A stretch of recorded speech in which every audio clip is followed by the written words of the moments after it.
सिजुआ पात्रपड़ा सरस्वती शिशु विद्या मंदिर में महाआडंबर पालित होता 80तम स्वाधीनता दिवस। ए अवसर में विद्यालय परिसर में छात्र छात्री पक्षर प्रभात फेरी आयोजित होता देशात्मबोधक स्लोगान देश प्रेमर बार्तार विद्यालय परिवेश उत्सव मुखरित हो उठा। पर विद्यालय अधिकारी कार्यकारी अध्यक्ष श्रीजुक्त शंकर दास सभापतित्व में सभा कार्य अनुष्ठित होता। मुख्य अतिथि शतायु पुरुष स्वाधीनता संग्रामी तथा निशा मुक्ति आंदोलन मुख्य श्रीजुक्त पद्मलोचन नायक विद्यालय जातीय पताका उत्तोलन करथिले। निज वक्तव्य से छात्र छात्री को निशा ठारू दूरे रहिबा सहित शिक्षा श्रृंखला देश सेवा को निज जीवनर मुख्य लक्ष्य करने को आह्वान देथिले। अन्यतम अतिथि श्रीमती अरुणा कवि मध्य जोगदे छात्र छात्री को मूल्यवान उपदेश देथिले।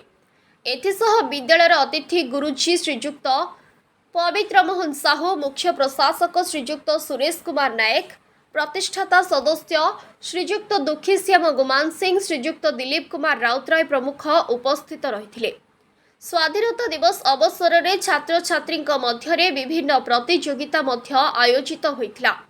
प्रतियोगिता रे कृतित्व अर्जन करिथिबा शिशु माननकु अतिथि माने पुरस्कृत करी उत्साहित करथिले।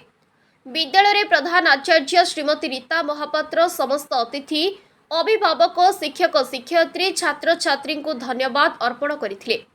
विद्यालय समस्त आचार्य आचार्य श्रृंखलित परिचालन में समग्र कार्यक्रम सुंदर भावे समापित होइथिला। देश प्रेम, श्रृंखला, निशा मुक्ति, उत्तम नागरिक हेबार वार्ता नहीं सरस्वती शिशु विद्या मंदिर ए स्वाधीनता दिवस समारोह समस्त मनर एक सकारात्मक छाप छाड़ी जाइछि। सर आज हूँ 80तम स्वाधीनता दिवस से परिप्रेक्षी में आपड़ ये पात्रपड़ा सिजुआ शिशु मंदिर आसिक उपस्थित अच्छा आपण स्कूल गर्वित। आपण को आम प्रश्न आपको केमी लगे विद्यालय केमी लगे आम अंचल केमी लगे?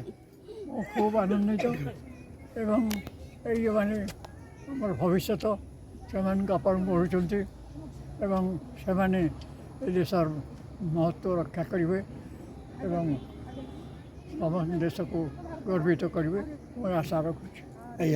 धन्यवाद सर। धन्यवाद सर। आपन को सादर प्रणाम। आमर जो उपदेश देले भविष्य पीढ़ी सेटा को आगु को मुंडरे रखिकी आम पिला को आम सेमती गढ़ी तोड़ा यही हूँ आज आह्वान एवं यही स्वाधीनता संग्राम रे आमर यह हूँ मुख्य उपदेश सार मदमुक्त ता सहित देश प्रेम हूँ मुख्य मदमुक्त सहित देश प्रेम रहू पिला हृदय भितर एवं से अनुसार से सुनागरिक होई आम देश। Bureau report न्यूज़@7।